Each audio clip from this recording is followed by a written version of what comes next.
Hi, I'm Jeffrey Smith from the Institute for Responsible Technology, and we are celebrating Aloha Style. I have on Skype and also by audio, I've got the people that created the SHAKA movement for the initiative which just passed in Maui, which could close the factories and farms of Monsanto and others that have been poisoning that town. So we have Bruce and Satya Douglas, we have Joe Marshala, and unpictured we have Alika. So guys, congratulations. Everyone around the world is celebrating with you. How do you feel?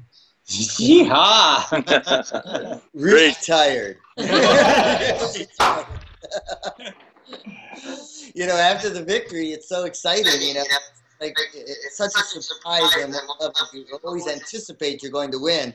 But when you actually see the numbers, and so we're celebrating, but then all of a sudden, we got to write press releases, do all these things. So basically, I was up until 7:30 in the morning, you know, writing all the press releases to send those out to the rest of the world to really let them know what was happening. So, you know, it's the first step, but still got a lot.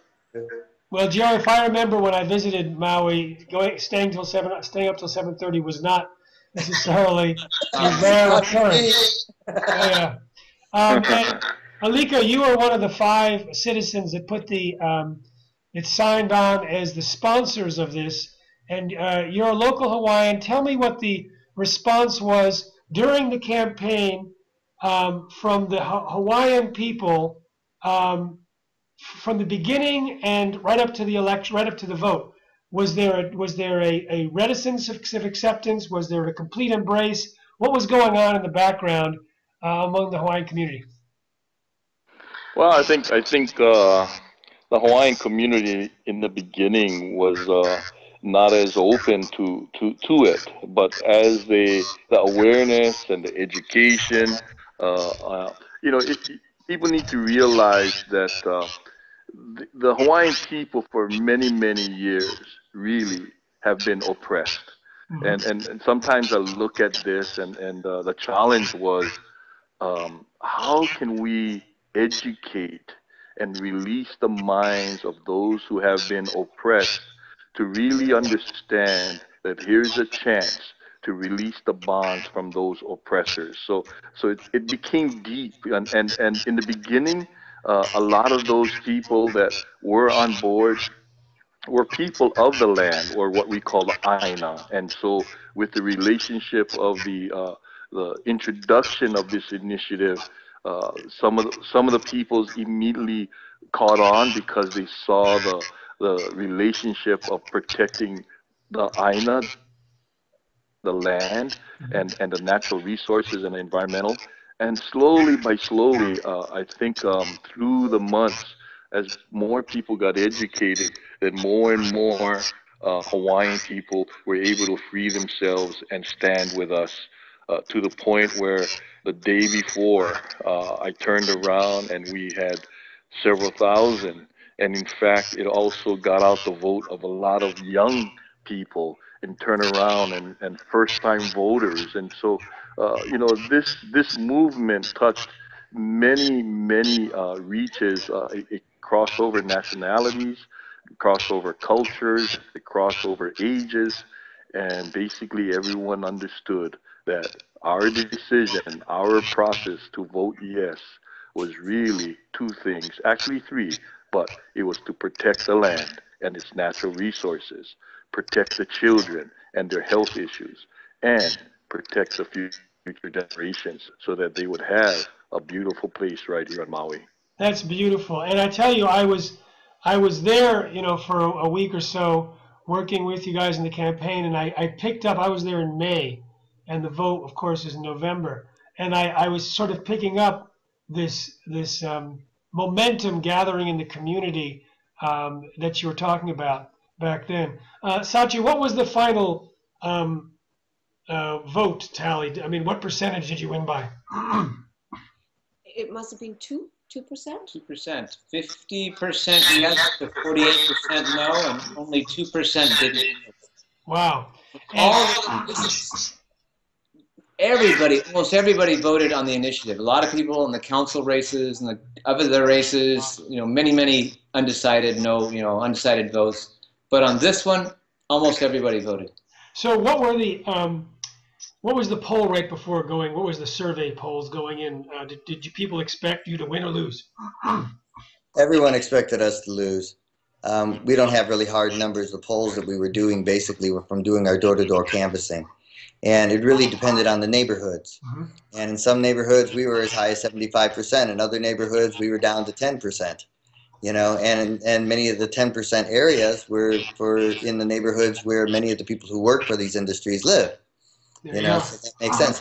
One thing that I really want to point out that's really important, Jeffrey, is that the political analysts right now in the papers are saying that there was only won by a small margin. That is, 50% of the people, almost 50% of the people didn't want this, and just a little bit more did want it. Well, the fact of the matter is that there are literally tens of thousands of other supporters for this moratorium who are unable to vote. They live here, they have green cards, they come from other countries, but they are residents and they are still subject to the chemicals and the poisons that are occurring in our environment. So they try to marginalize it, saying, oh, there's just 50-50 and blah, blah, blah. And the truth of the matter is it's not even close to 50-50. There are so many more people that support this moratorium that could not vote. And we're going to have some events to let them see exactly what those numbers are. Okay, now we called it a moratorium. Let's bring everyone up to speed. Now everyone knows what the law was that was just passed by the people, and also the fact that this was the first time that Hawaiians could vote, who did actually vote to create a law like this, because it was in the books and no one knew about it. So why don't you give an encapsulation as to what it was that was created and what was passed and what the impact would be? Well, this was the first ever Maui Citizens Initiative ever be brought forth. We were the first one in the history of this country to do that. And what it was a law saying to suspend operations of planting GMO crops in Maui County, seed crops, test crops, until a public impact study was conducted. Until what? Say that again, because you disappeared. Until when? Until an environmental and public health impact study is conducted. This impact study would be paid for by the biotech companies, but conducted by the Maui County Council to determine if the practices of the GE farming practices in Maui County that they're doing here are safe for current and future generations. Now, there's something interesting about the initiative process here. Unlike any other state in the United States, we do not have a statewide initiative process, just like California tried to do labeling and Oregon just recently tried to do labeling. On the whole statewide level, we have no vehicle to do that type of statewide initiative. But what we do have is county-wide. And so our county is the island of Maui, the island of Molokai, and the island of Lanai. And so within those three islands is the Maui County, as they call it. And so we are the citizens write a law, get enough signatures on petitions, then activate that law into the ballot, getting it on the ballot. And that, in fact, this is the first GMO moratorium, according to the papers, to actually ever happen in the United States. So not only is this the first citizens initiative in Maui County, this is the first GMO moratorium in the United States. Congratulations. So what were some of the things that you did? I mean, I want everyone to know who's watching this, that this was not like the Humboldt County GMO ban, which was kind of a fait accompli.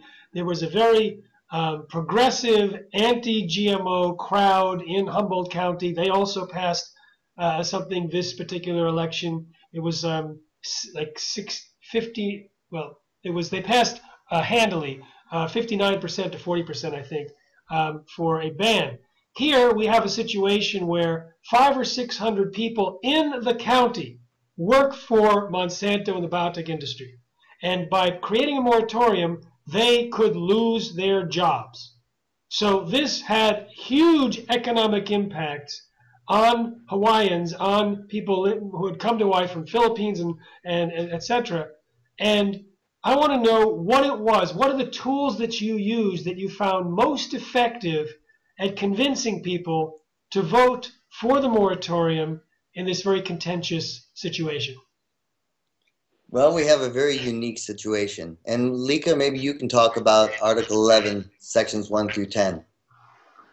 I would say that the Hawaiian Constitution, well, first off, the unique situation is that everyone, pretty much everyone, who is born and raised here in the islands are raised with the understanding and the beliefs that follow the creed called Ua Mau Ke Ea o Ka Aina I Ka Pono, and is connected to the life of the land being perpetuated, as well as we can take care of the natural resources and connected to not just the soil, but the drinking water, the ocean, because the ocean is our food source, and the air, and protecting our children and elders and so on.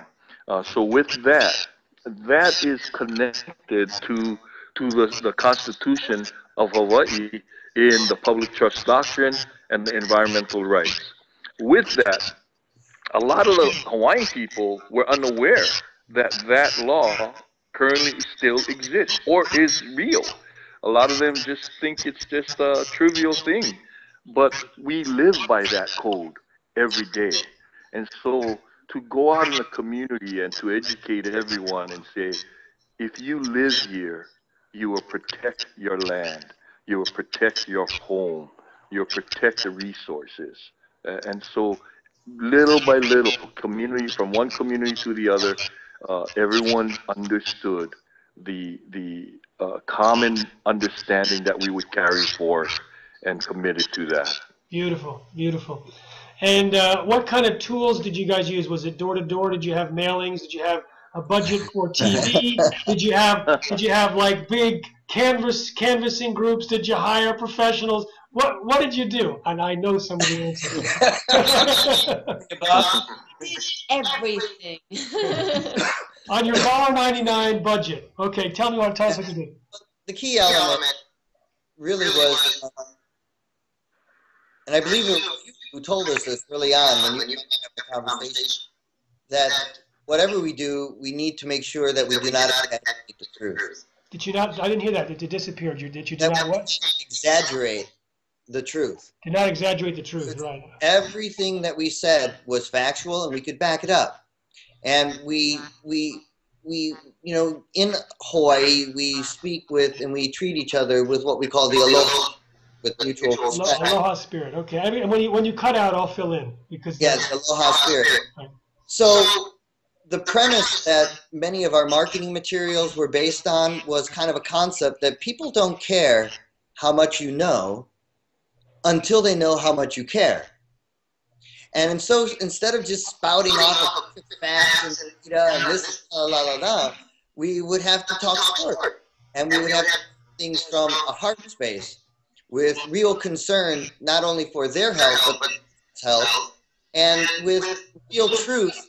And none of the angst, you know, we've been trained to approach these situations with anger and violence and pointing fingers. And quite frankly, their PR machines know exactly how to handle that.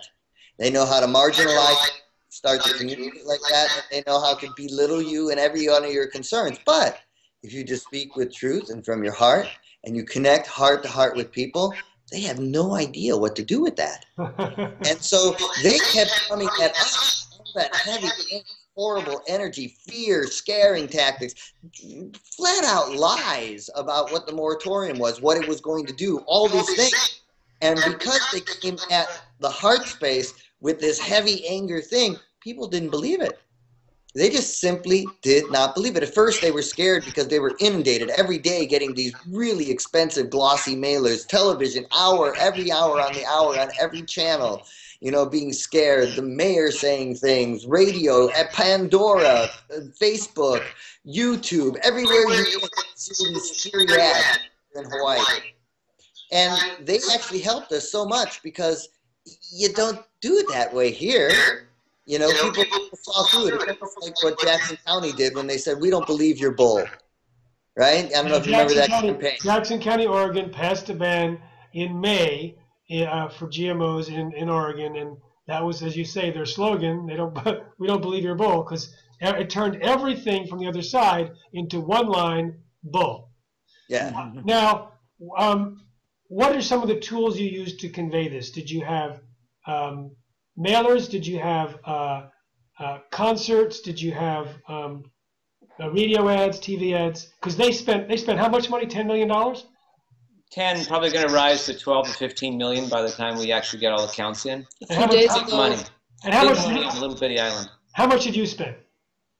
120,000 maybe. Maybe. 120,000. So they spent 100 times. Yeah, Yes. they spent. Well, yeah, when they're all done, right now at 7.9 million, which is reported, they have spent 51 times more per registered voter than anywhere else in the United States. All right, so they were really concerned. So with your $100 and something thousand, how did you reach the people with your messaging? There were many ways. The one thing that he was already saying is that the most important thing was eye to eye, heart to heart. Getting out there, actually speaking with each other. Events, there was the county fair. We gave out 20,000 brochures that had all the answers to the lies that they had been spreading. 10,000 of you are DVDs. 10,000 genetic roulette DVDs. All right. You're famous here. So there were speaker events. We brought in you, we brought in Don Huber, we brought in various other experts, and so we had big events like that. Video was huge. We found, all types of short videos, made our own educational videos, what were happening, gleaned from the internet, all the different types of things that would speak to our population. Created brochures, trifold brochures that we would, hand out one by one.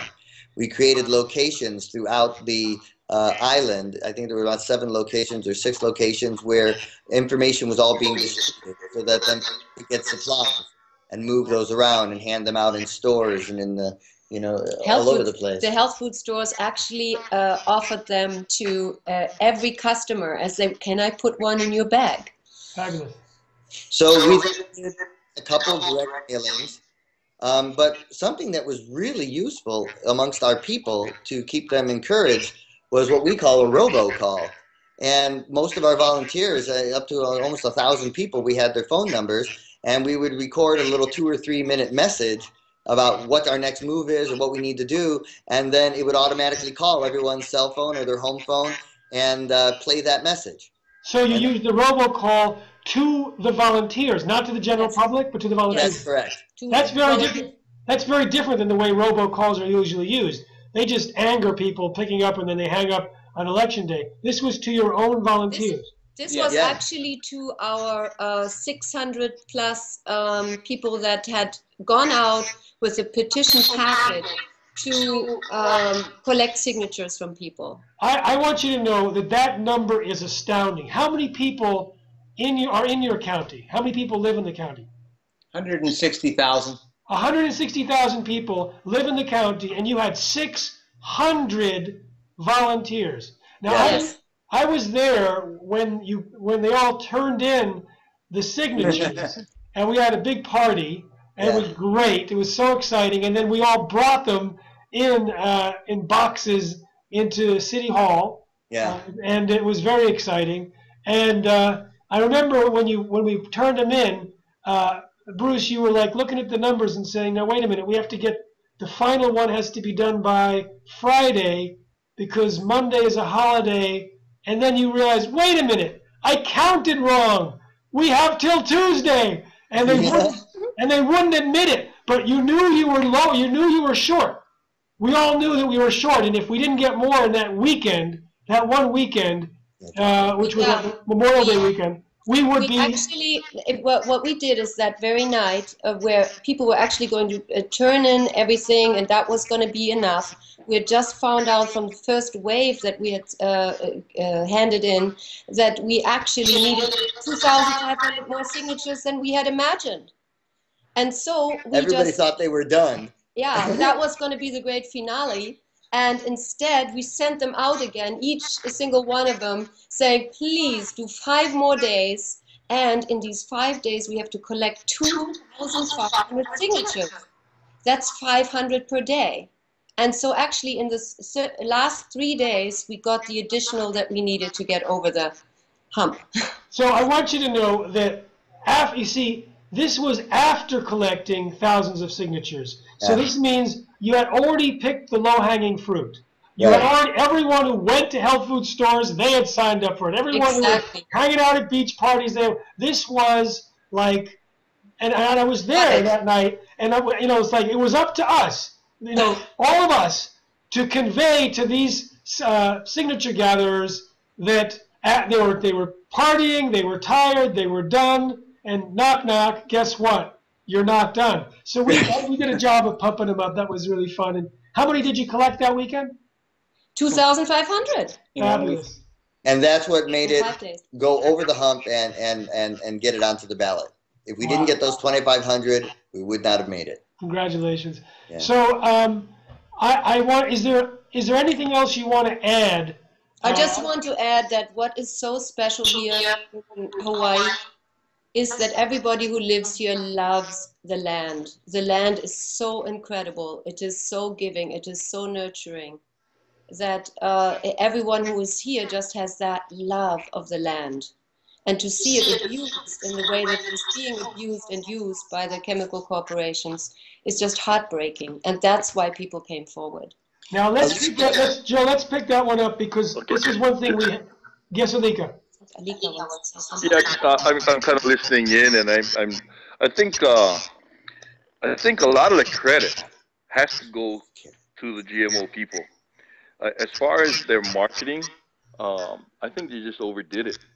They overdid it, so it backfired on them. And as we were, you know, for me, I was primarily in the trenches, out in the streets, going from community to community. I don't know how many numerous community meetings and community town hall question and answering sessions we've had.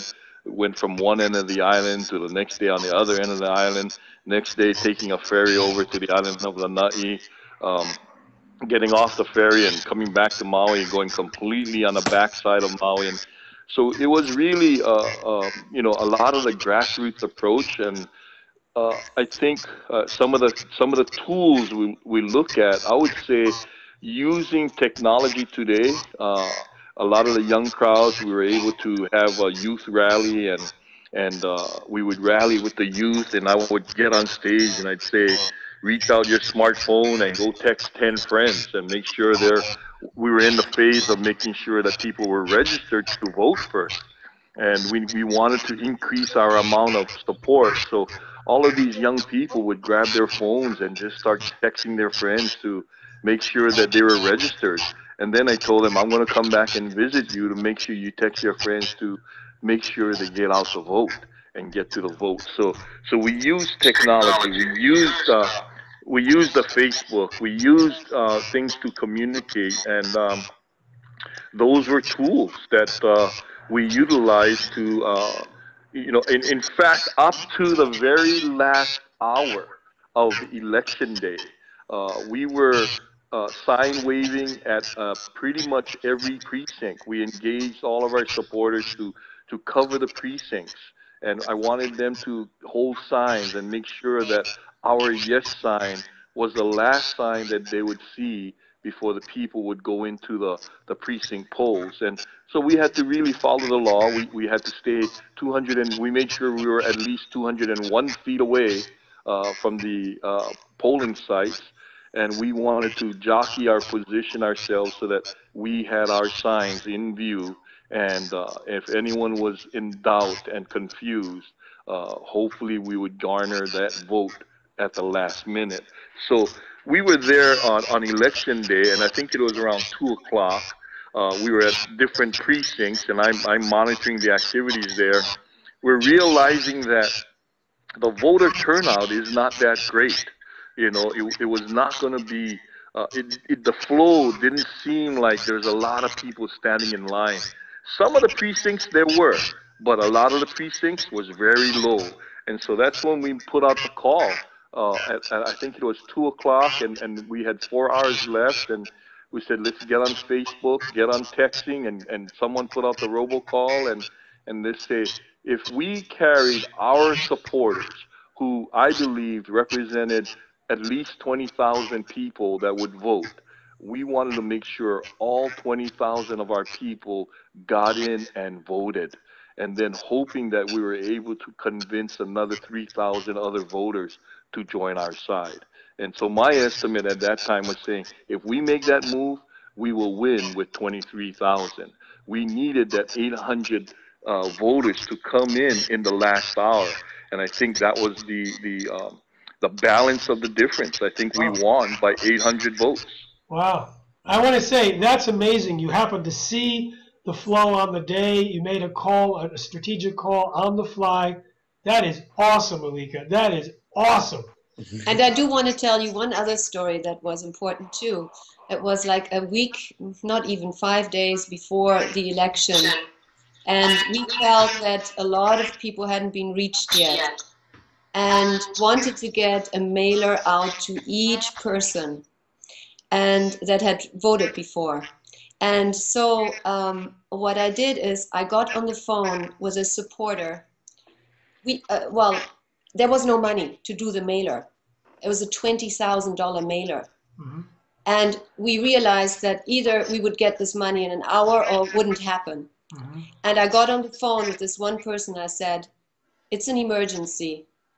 $20,000 could push us over the edge. And she said, okay, I'm proud to be able to support this.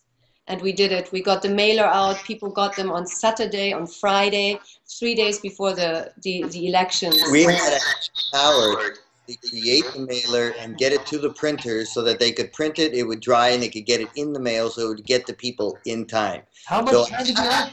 30 minutes. So at 35 minutes, we got the money, made the mailer, got it to everybody, it got out, and we had the last word. You know, I'll tell you, with winning by 800 votes, each one of these strategies was the reason you won, because each one of these brought in just a little bit, like that mailer could have been it. The Alika, your strategy of using the Facebook and calls with 2 hours to go, that could be it. Circulating the videos that you did, that could be it. With that level of margin, then you're absolutely, tell the person who gave $20,000 that he or she absolutely won the vote, absolutely. Yeah. And it's up to that. I mean, it was just that close. Now, I want to say that people may not know how much ground zero the Hawaiian Islands are for the biotech industry. That's their baby. They basically took over the plantation acreage and been planting not only seed corn but experimental corn. And I visited the west side of Kauai where they have 16,000 acres. And the stories of the diseases and suffering are just horrific. There's 10 times the amount of congenital heart birth defects. There's kids wake up in the morning with blood on their pillow because their noses are bleeding. The asthma levels are through the roof. Twice was it Waimea Canyon Middle School had to close and send 10 children to the emergency room because the pesticides had drifted over and kids were fainting and they were losing. A lot of the faculty members had serious chronic illnesses until they left the area and then they got better. The cancer rates there among the faculty exploded. I talked to 3 faculty members.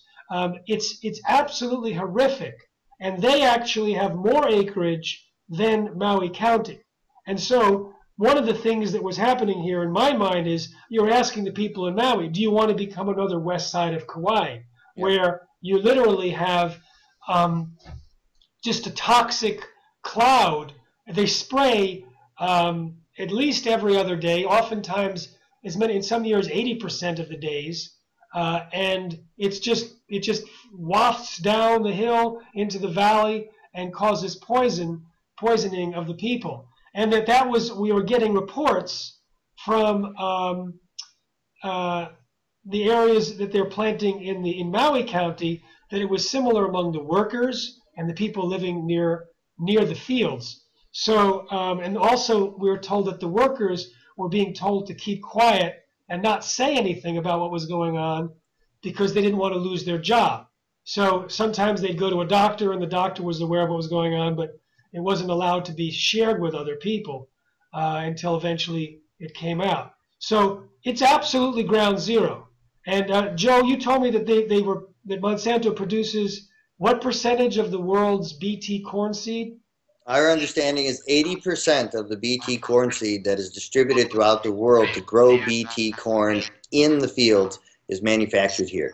All right, so BT is the Bacillus thuringiensis, the bacteria. They have a gene that's put into the corn that breaks open the stomach of insects to kill them. It turns out it pokes holes in human cells as well. It's considered an allergen or an immunogen based on research on mice and humans. And the other crops are sprayed with herbicides and other things. And so they have tested the 2,4-D resistant crops. They've tested the dicamba resistant crops, all these new crops that have new combinations of herbicide, some of which we know about, a lot of which we don't know about, is being sprayed on the people of Hawaii. So this was really a survival vote, whereas in Humboldt, we love the fact that it was passed, the ban there, but they don't have GMOs, and maybe no GMOs in the county. Here you have inundation with not only GMOs, but the chemicals associated with it. So it is a life-saving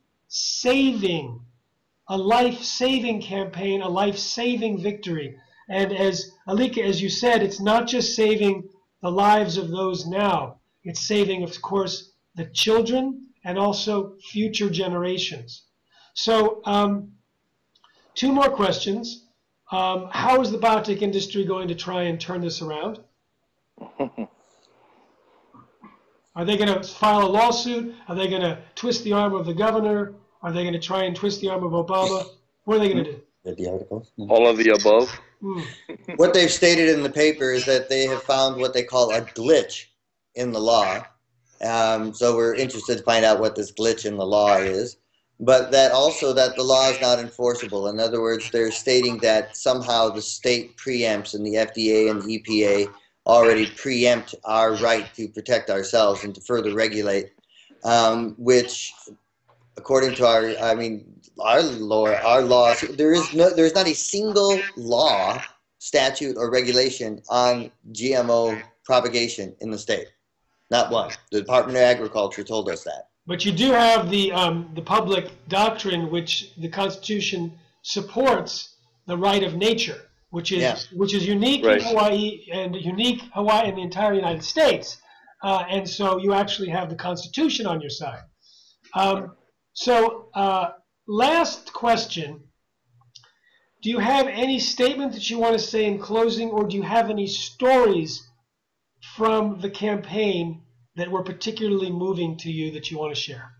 Most in touching piece of the whole campaign for me is how many people went door to door, knocking on doors and talking to people. Literally, the front line was the door-to-door campaign, the real grassroots of people spending their days, their evenings going, and some people would go to hundreds of doors and knocking doors, particularly a day, particularly in the neighborhoods where, the families of the workers tend to live. And really, one-on-one, correcting people's images of what they saw from the television, answering their questions and correcting themselves correcting them as to what the truth is, and pointing out the lies and the deceptions of the advertising. And that, to me, was the most beautiful and touching, true grassroots people out there in the front line. Those are the real heroes to me who did that. Thank you. Satya? Yeah, the fact that we've come together as community, that, this culture here of just, enjoying, appreciating the beauty of the island has shifted to actually stepping up to take care you know, to care. What do we need to do? Yes, we have to give back to the community, give back to the land, standing up and voicing its needs and you know, protecting the children. Beautiful. Joe? There are things. For me, I mean, just my own personal story, the heart space that I saw of all the different cultures coming together. When we did our last rally, it was a week before the election, and we did a march and rally, and over 2,000 people showed up. Wow. And it was a pure cross-section of every ethnic group and cultural group here. We had the local Hawaiians, we had Japanese, we had Korean, we had the hippies, we had the Howleys, we had, you know, we had the Filipinos, literally all the groups. And it was a celebration. There was, you know, it was really a celebration. Everyone came together to celebrate life, to really stand in joy and love of the land together. And it was the most extraordinary and beautiful thing I think I've ever seen on the island. And, you know, we have different areas of the island that in some cases hadn't talked to each other in 10 or 15 years. They were kind of, you know, they had different ideas of how the land was divided way back when. And we're kind of almost like, you know, warring neighbors, if you will. And for the first time in all these years, they finally came together over this issue to work together to save the land.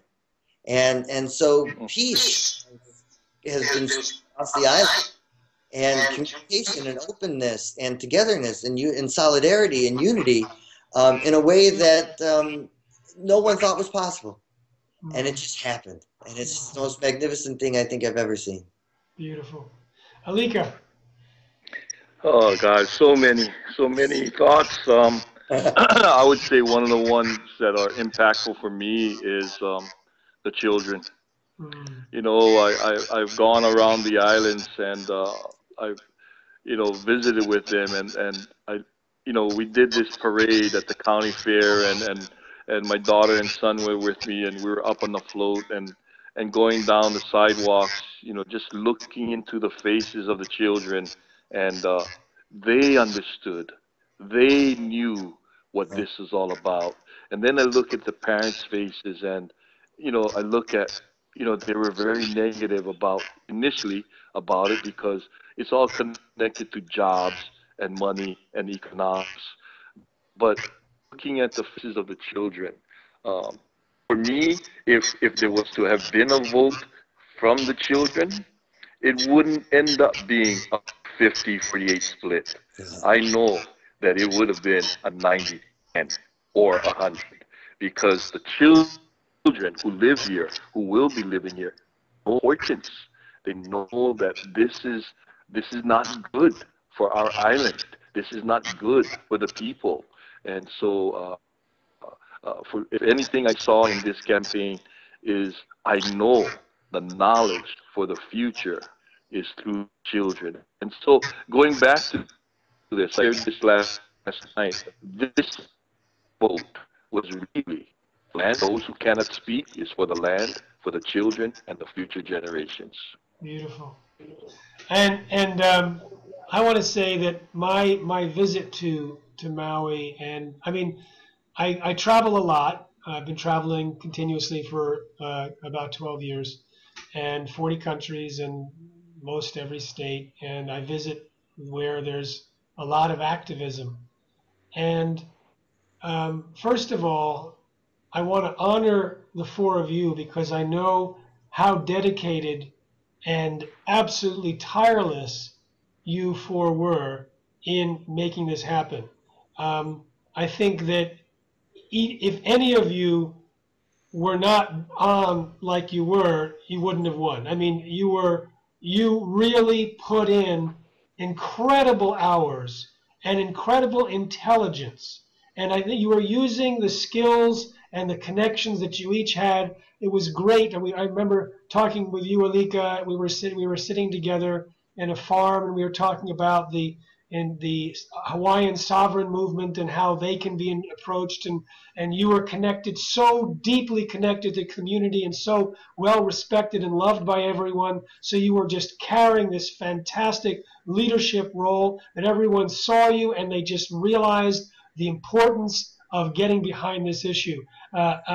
Bruce, you had the vision in the beginning. It was as if the ancestors were whispering to you, and you said, we've got to do this. Satya, you were organizing all these volunteers and dealing with all the logistics and everything. Joe, you had just basically laid out the entire campaign and written it up in its detailed form like a massive architect with the massive mind that you have. And then everyone was just doing whatever they needed, whether it was creating a mailer in 35 minutes, which is amazing, or just changing on the dime when you realized that you needed to get 2,500 more signatures. So my impression was that you guys really made this happen, and that the other thing was that the Hawaiian people, that the people that were taking it on, the 600 volunteers, among the ones that I met in the several rallies and talks, they were moved in their hearts.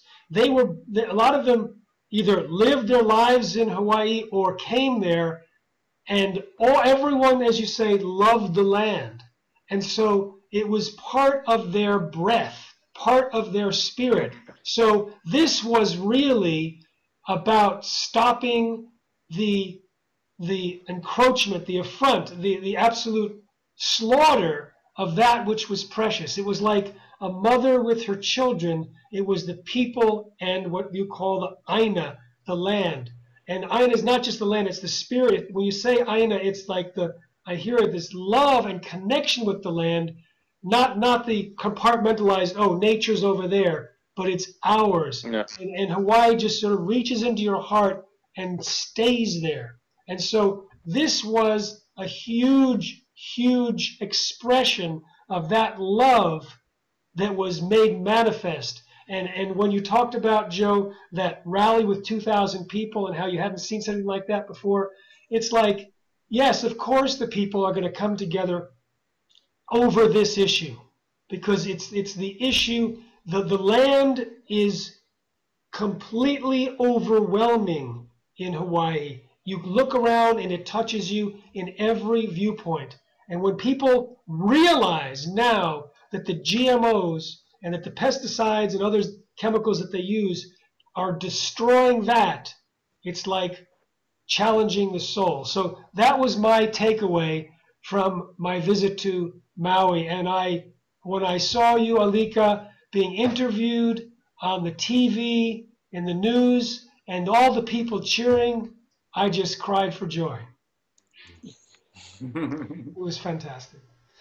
Thank you all very much for sharing this, and the people listening, I'm sure, want to send you their congratulations for your hard work and your great victory. There's one more thing, may I ask, that was really important. When we designed this, my goal was to create it as an open source movement.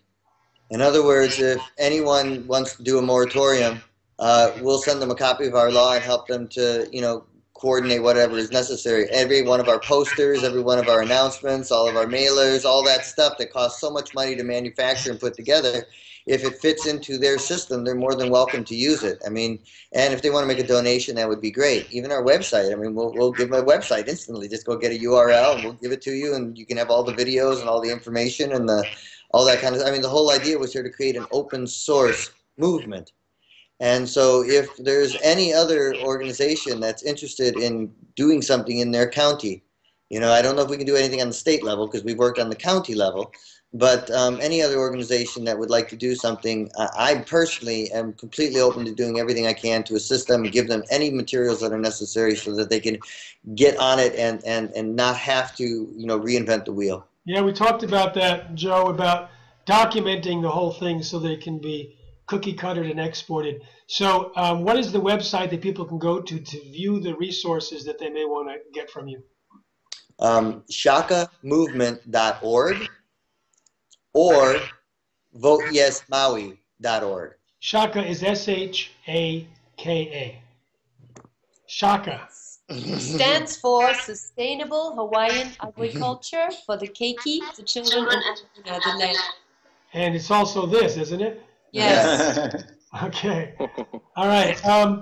So thank you all, and we're all blessed by what you're doing there in Hawaii, and you've inspired the world. Thank you so much. You're welcome. And thank you for your inspirations. And Alika, is there something you want to say in closing? Hui ho, till we see you again.